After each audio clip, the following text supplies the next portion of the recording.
Friends, I wish I could talk in Tamil, but I am very sorry that I have to use this middle language of English to speak.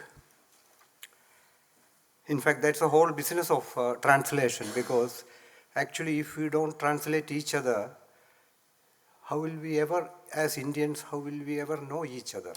Because Tamils do not know what happens in Malayalam, Malayalis do not know what happens in Tamil Nadu, and nobody knows about anything that happens in except what the newspapers give, and that's all about politics, not about literature, not about writing, not about culture.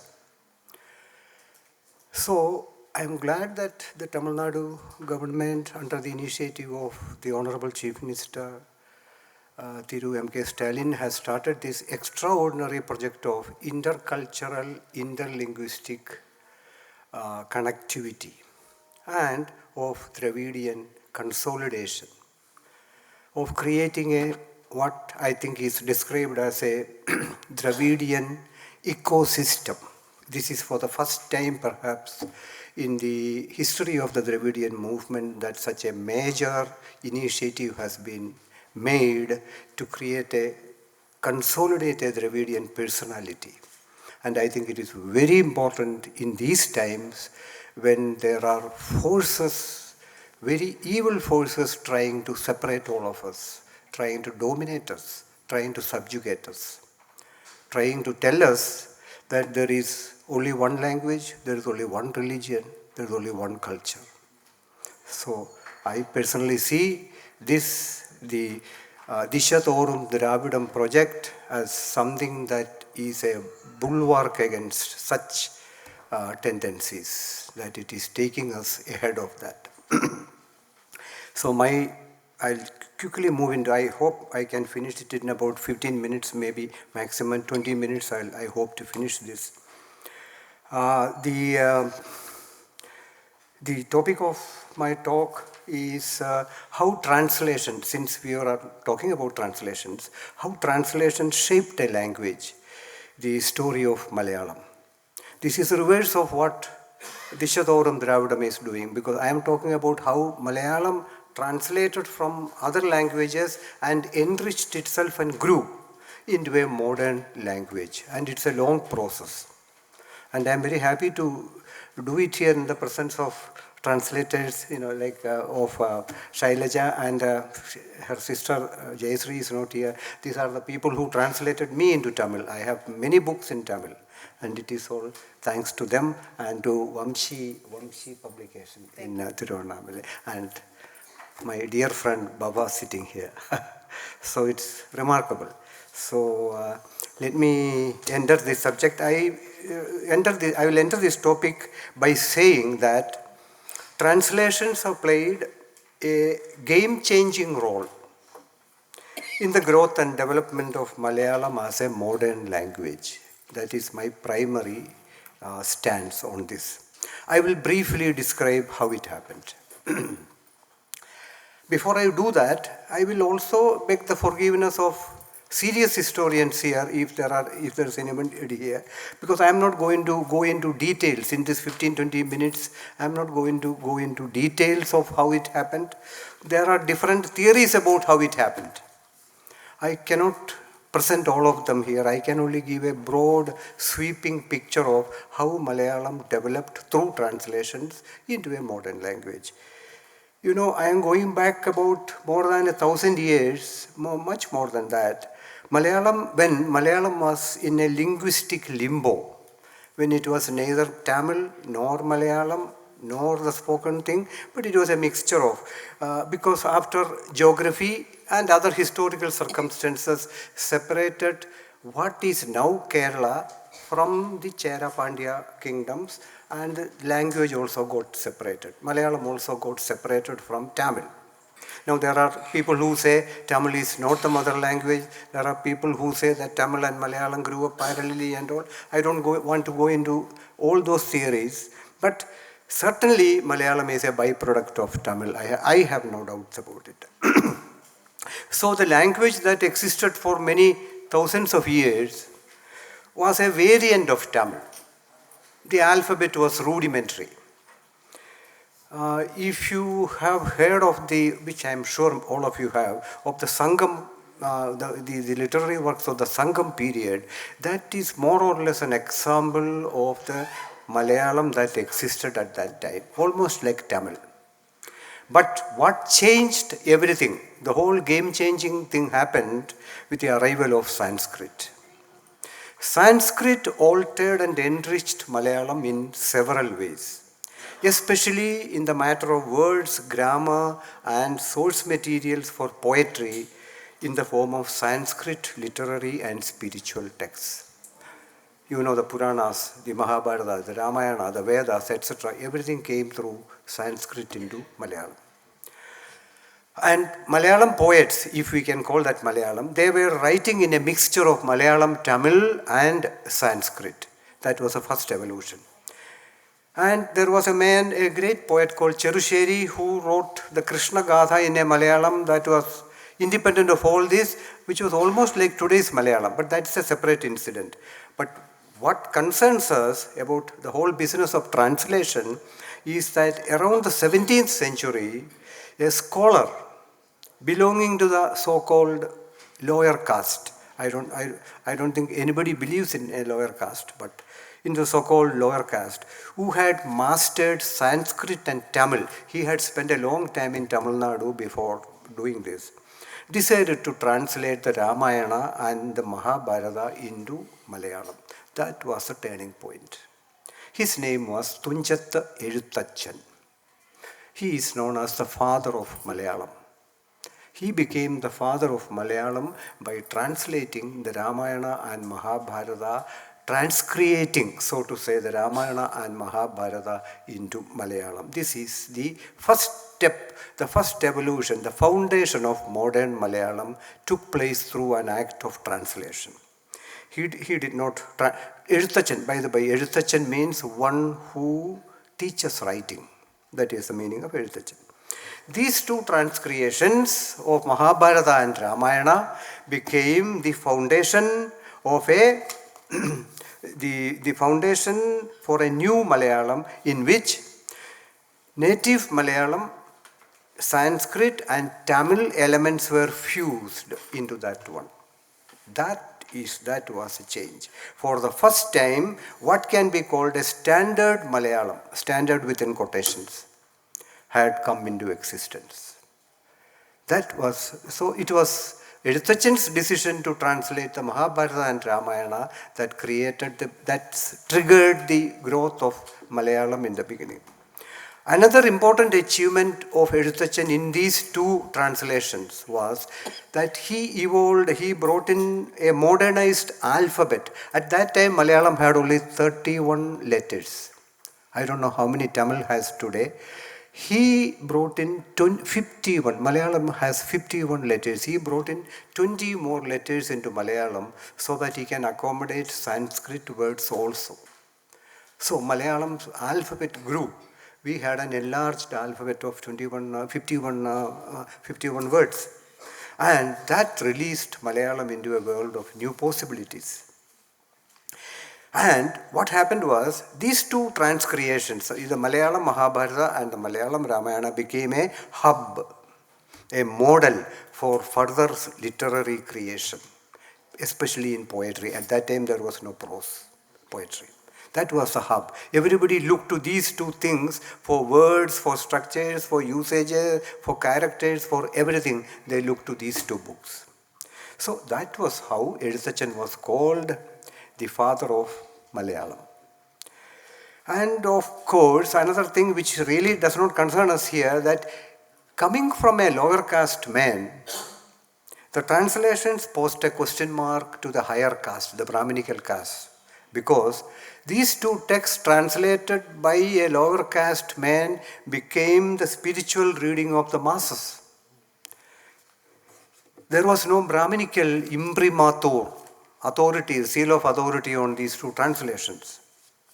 So knowingly or unknowingly, people were accepting a non-Brahminical bhakti text. That is what happened. At that time, printing had already entered Kerala. The Portuguese had, that is, we are talking about the 16th century. The Portuguese had come in, they had set up printing presses, and they had started translating Christian texts into Malayalam, opening up the path of prose. We had no prose at that time except what people spoke to each other. There was no literary prose operating at that time. But the arrival of the Portuguese missionaries, they created a prose in Malayalam by translating Christian prayers into Malayalam. As different from the Hindu spiritual texts, which are mostly in poetry, Christian spiritual texts were in prose. Because, as you know, the Bible itself is a prose piece and not a poetical piece. And they had set up printing presses, and those printing presses were mainly printing Tamil books. There are other reasons for that. We cannot go into that. Then the Dutch came, and finally, the Portuguese were thrown out by the Dutch were thrown out by the British, and in the 18th century, the British came, and that was the next turning point.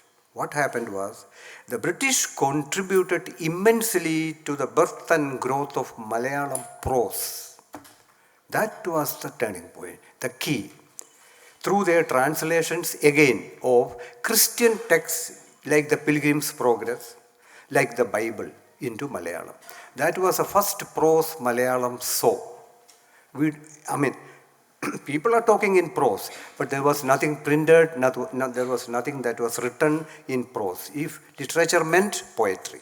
So these British translations translations by British missionaries of the Christian text like Bible, for example, brought prose into Malayalam's common knowledge. Also, a missionary called Benjamin Bailey, a very enlightened man, a product of enlightenment, of European enlightenment, in my hometown Kottayam, he started a printing press. He is known to be a friend of poet Keats. He started a printing press in Kottayam, the CMS printing press, and printed the Malayalam Bible there in 1825. That was another turning point. Prose and printing had come together for the first time. And as you know, and printing also restructured Malayalam alphabet. It gave it a shape, gave it a more clearer form, etc., etc. Then came the publication of periodicals, because once the technology of printing was available and the alphabet was created, it was possible to publish periodicals, newspapers, magazines, etc., etc. in those days. We are talking about the 19th century. And Malayalam prose became a functional reality through this. Suddenly, prose had ended, and prose is the basis of our communication. We do not talk in poetry. We do not talk in verse. We do not talk through songs. We talk through prose. And that came into full swing, full picture for Malayalam. And so all that started from the activity of translation of the Christian missionaries, because they were trying to proselytize. Their intention was to convert people into Christianity. But people were ultimately converted to prose rather than to Christianity. That is what happened. They never expected this. Prose entered a secular phase actually. It was being used to fight for independence, for example, to write novels, to attack the British, all kinds of things. Prose went into a different sphere. Prose became secular, because at the end of the day, even if somebody wants to twist prose into something else, prose is a multi-purpose tool. The most important multi-purpose tool in language is prose. So suddenly prose had become an alternative to poetry. That opened the floodgates. By the early decades of the 20th century, translations had started flowing in from major world languages through the filter of English. By early 20th century, most Malayalis knew only English as a foreign language. They did not know other languages. Prose took leaps and bounds, leaving behind the formations of the Christian texts. that was forgotten. Of those prayer books, that's all gone. And on the one hand, why did progress like this in Kerala? Because the emerging intellectual community was very much interested in finding out what the world outside was thinking and what it was doing and what it was imagining. And poetry could not do that. And not all of them had access to English. So translation was the only way they can find out what Marx thought, or what Engels thought, or what any other philosopher thought. There was no other way. So, by that time, a few people had learned English, belonging to perhaps the upper classes and even the lower classes. And through the English knowing sections of the society, progressive ideas had already started coming into Kerala from the secularized, modernized, industrialized Western world. It was not only Shakespeare that people came to know, they also came to know, as I said, Marx. They came to know all the major thinkers of the Western world. So, when the two great social reformers, Ayyankali and Narayana Guru, both of them were beneficiaries of the dissemination of this modern education.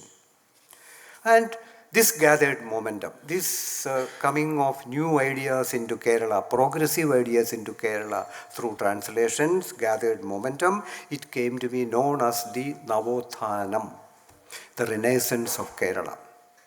And it was initiated by Ayyankali and Narayana Guru and several other major figures.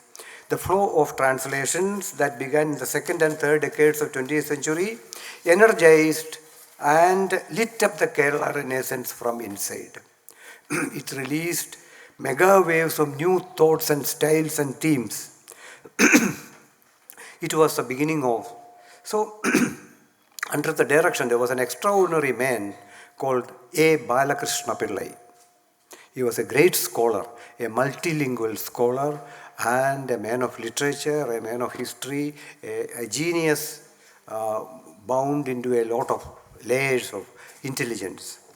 And he influenced a whole generation of Malayalam writers with asking them to read translations from the French, Russian, and English writers of the 19th and 20th centuries. And that they were called, those writers, the names of some of them might be familiar to you, like Tagari Shivashankara Pilla, Keshavadev, Punkundam Marki, Vaikim Muhammad Bashir. These people were influenced by Balakrishna Pilla, and they came to be known as the progressive group of writers. And that was the beginning of modern Malayalam literature. So, I can only indicate here just a few names of writers, world writers, whose works took a Malayali rebirth in the decades from the 1920s to the 1960s, like Balzac, French, Maupassant, Zola, French, Tolstoy, Russian, Gorky, Russian. More than a dozen of each of these people's works are today part of Malayalam literature. Dostoevsky, Turgenev, Gogol, Chekhov, Pasternak, Sholokhov from Russia, Voltaire, Hugo, Dumas, Jules Verne, Anatole France, all from France. All these people were brought into Malayalam. So were from America, Howard Fast, Upton Sinclair, John Steinbeck, Hemingway, etc. Bram Stoker, Dracula, one of the earliest translations that is even today a bestseller in Malayalam. Brothers Grimm, Hans Christian Andersen, Louis Pirandello, Arthur Conan Doyle, all these came in. I am talking about the 40s, 50s and 60s. Cervantes, Don Quixote, the complete works of Shakespeare. It is unbelievable, but it's true. Somebody translated the whole of Shakespeare. A biography of Marx was published in 1912. The Communist Manifesto was translated in 1937. You bring into it writers like Arthur Koestler, George Orwell. And the most amazing thing was, when I was an adolescent boy, I borrowed a book of around 1,000 and odd pages from the library, and I couldn't understand one word of it. It was a Malayalam translation of Marx's Das Kapital, completely translated end to end.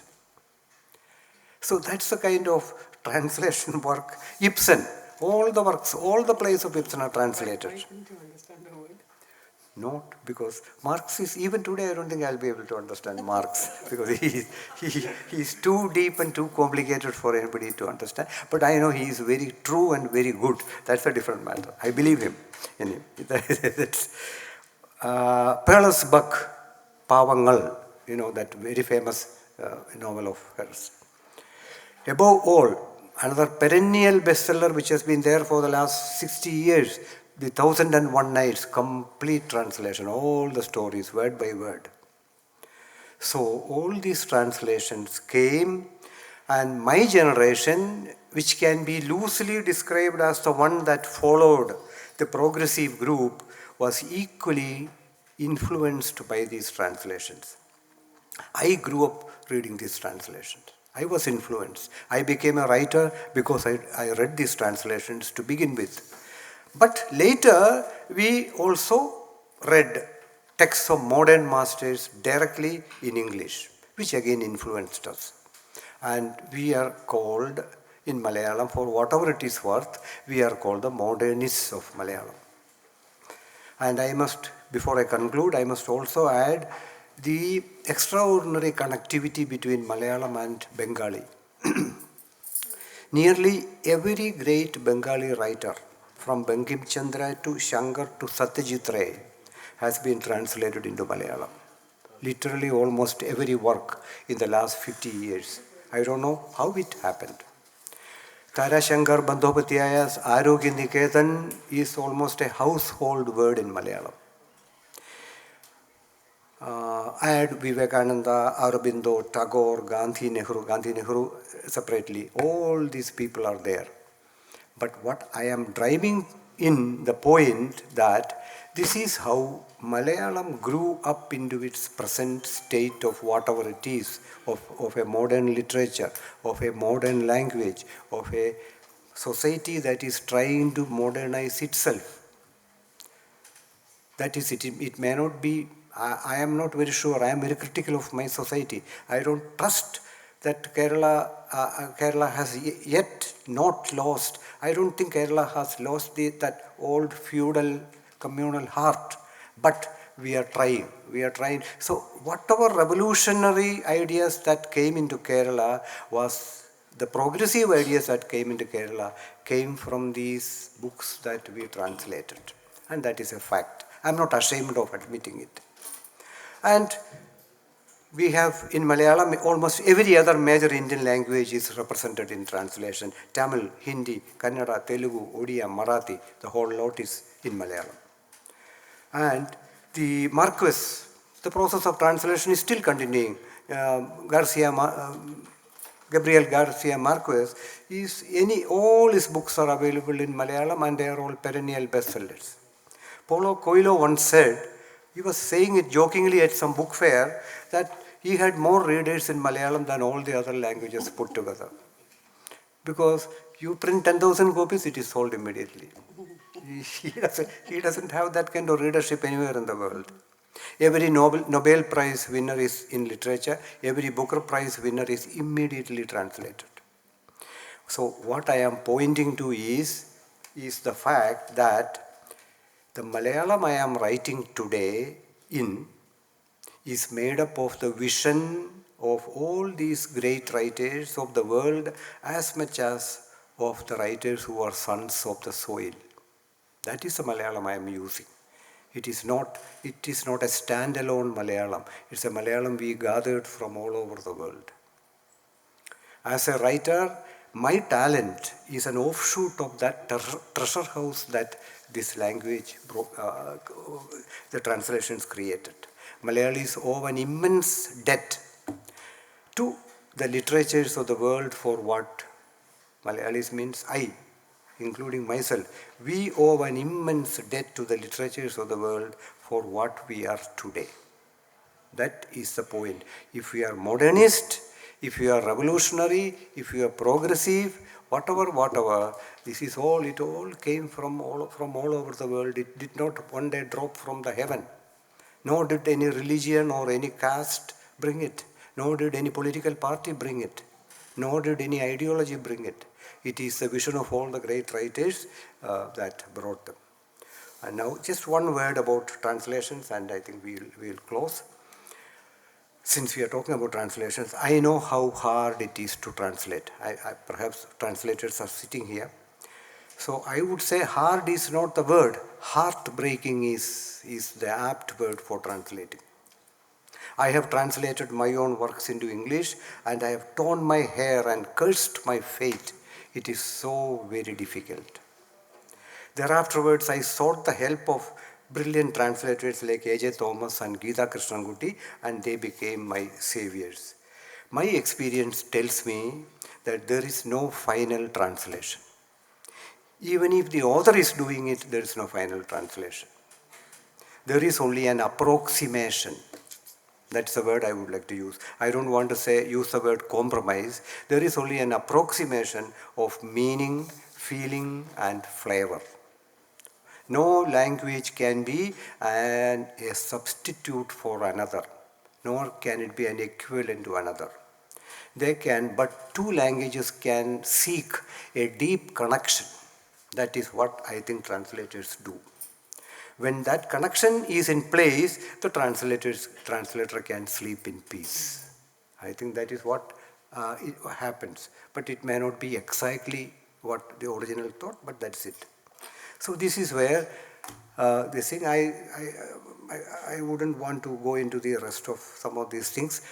I will close with these few words. There are things about where translations, the situation of translations coming into Malayalam, etc. I won't go into that. But this is all I had to say. Thank you very much for listening to me patiently for so long. Thank you.